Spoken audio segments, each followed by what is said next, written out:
Going to be the debut match for the Marco Polo. Dune also, but then when you pair it up the Marco Polo, like you say, is a great counter for the Lung.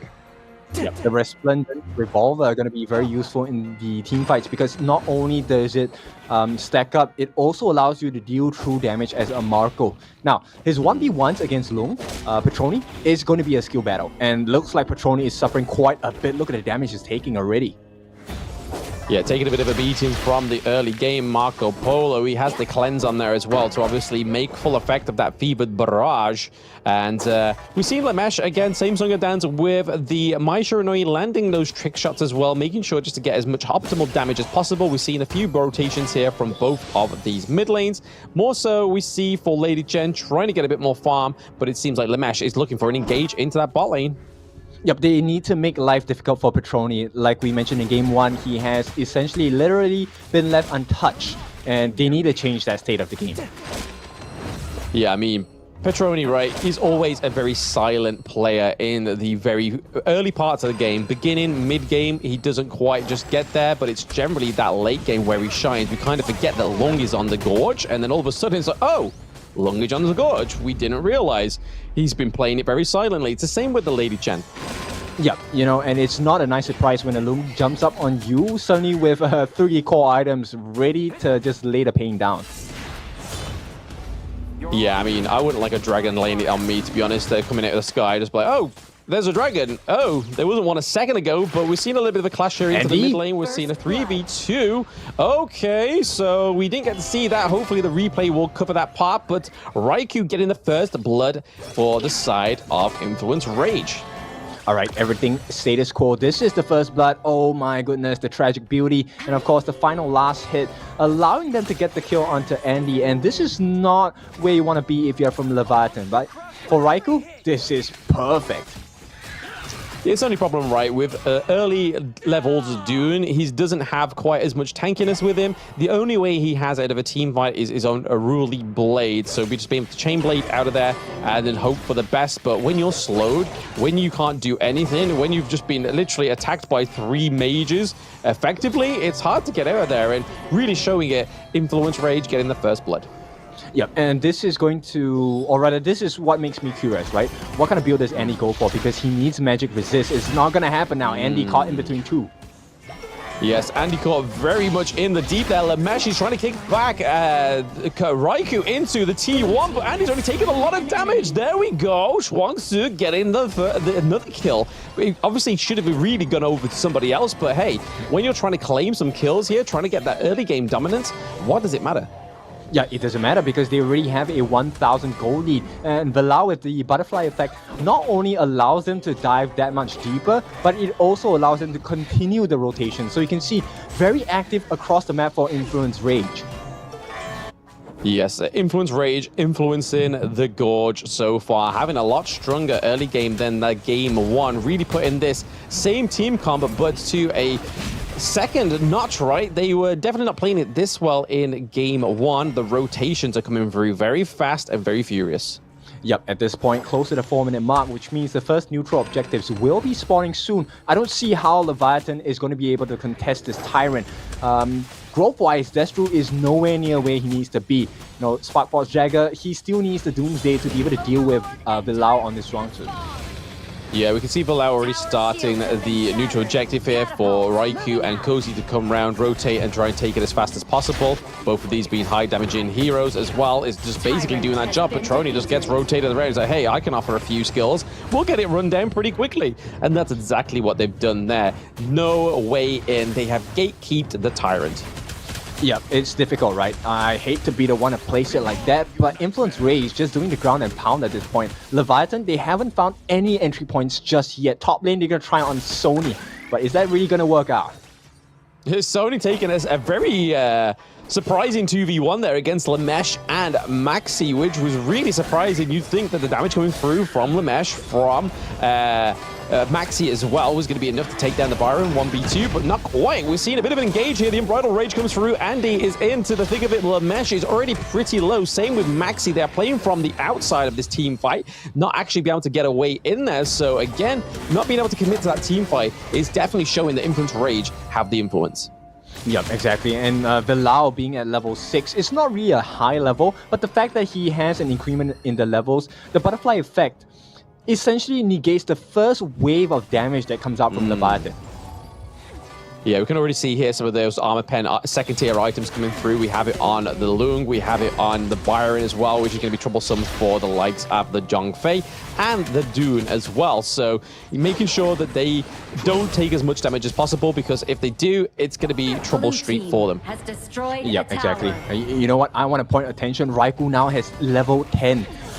He is already tough enough to kill, but when he's over level, and you are under level, it's really impossible. It's quite impossible to pull this move off where you can maybe get a kill on Raikou. Something miracle, like many miracles need to happen. I don't think it's a miracle when it comes to Raikou, right? Because this is something we pointed out when he played Kaiser against the previous team. Like, he was level 12, and then the other team was level 10, Entity 7. And it was kind of just like, whoa, this guy knows how to farm. He knows how to make the most of that XP, that gold, and it's already showing. Every game that we watch of Raikou is always levels ahead of the enemy jungle. Yep, exactly. And because he has taken the buffs, he does have the countdown timer of these buffs as well. So he is going to be constantly invading. He's able to tank it up, and here we go. The pressure is just insane. Yeah, Maxi going in with the barrage of swords there, just trying to do anything just to keep Raikou off of that Crimson Golem. But the thing I like to point out there, Andy was in the bush to the right of the Crimson Golem, and then we just had Raikou just like, you're not getting in there, bro. I am literally just using my AoE skills. You're not going to do anything. I'm doing too much damage to you right now. I am like 2 levels above you, so that's a lot to be contesting with when you're Leviathan Andy. You're playing a tanky jungle. You know you're not going to do any damage to Raikou right now. Yeah, exactly. And Maxi maybe getting caught out. Death at Sunset going to be committed as well. Tough Death at Sunset you need to use to get out of there, and Lamesh is doing the same thing. He's having to dip, dive, and dodge to get out of there when using the Mai Shiranui. Raikou again with his MO balls he plays. He's able just to go in the level 1 dive. Not level 1, the tier 1 dive, sorry. For Cozy getting that slam dunk onto Destro is vital for the side of Influence Rage. Really trying to open up this mid wave here. You can kind of see the Zhongfei is stalling to try and keep that minion wave into the T1 on the side of Leviathan, but it's not going to be quite enough because we see that Zhuangzi is just trying to force him out of there, and hey, Influence Rage get another T1 in that mid lane, and that's fatal for the side of Leviathan. Yeah, Influence Rage definitely have found their structure, right? Everything is working out for them, and Vilao, he's just that enabler. Every time you have butterfly effect open, you know they're open for a fight. Absolutely. I mean, even if that's right, he's kind of always chasing off the likes of the Zhongfei, chasing off Dune anywhere to be the full frontal brunt of attacks from the side of Influence Rage. But right now, we're seeing a lot of damage already going to Zhongfei. That T2 is opening right up right now. Billy only level 9, as the rest of them on the side of Influence Rage are already like miles ahead in terms of the experience. Yep, this is so oppressive, right? They're gonna try. Destro is making his best efforts on the bottom side of the map, but it's not going to count for much because at this point, essentially just the top lane T2 is left. Oh, Destro, this is a hard one.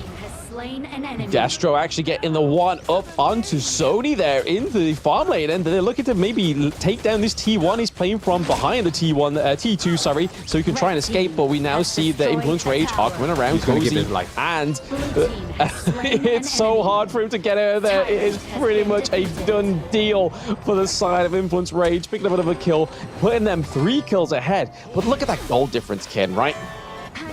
Yeah, 4,000, it's nothing to joke about at this point, especially when the level advantage is so distinct between the two teams. So at this point, Leviathan, I think what Destro did there is exactly what he needed to do. He needs to give his life for this because they need more map control. It doesn't matter if he dies once. They've already died so many times, right? Well, 4 times only, but it's more than enough in their case. Yeah, so far for Influence Rage, this is looking like a bigger dominance from game one, right, Kin? They are able to get to the early game. They are not suffering into the mid game like Leviathan did. We're going again for another big engage. We have Yuhuan straight front and center, just being able to deal a lot of damage and soak up a lot of damage. Level 14 compared to Andy's level 12. That two level gap has not faltered on the side of Influence Rage. And it's not looking like it's going to slow down here as well. The Unbridled Rage comes through, just being able to burst back, but the CC immunity comes from the Zhuangzi as well. But again, Doom taking so much damage and just not being able to do anything with it. They have means of getting into the backline right for Leviathan, but they just aren't able to do it. Influence Rage are just miles ahead right now. Yeah, but Influence Rage, they have to take care that they have to close the game soon, because Leviathan will start to hit certain power spikes within the next 4 to 5 minutes. And if they do not close the game within the 15-minute mark, we could see a swing. We could see a swing, right? I mean, maybe that's what Leviathan's trying to do here. Maybe that's what they're just trying to live out for. Stay alive long enough until your opponent's phone's battery dies, right? That's what they say in the game. But I don't think that's going to be the case right now for Influence Rage, as they're looking to maybe take this fight around the Overlord. We see that Destro's looking for another macro play. He's just trying effortlessly to try and just gain some map dominance here. He's able to do it. Sony going 1v1, but he's now caught up thanks to Villau gaining that kill there. But we're seeing a kill across the map thanks to Petroni onto Lamesh as well. They are taking L's here on the side of Leviathan. Yeah, both teams, their farm laners are making so much work. Death at Sunset going to be committed. They will not get the kill here, but I think Billy is pretty much done for.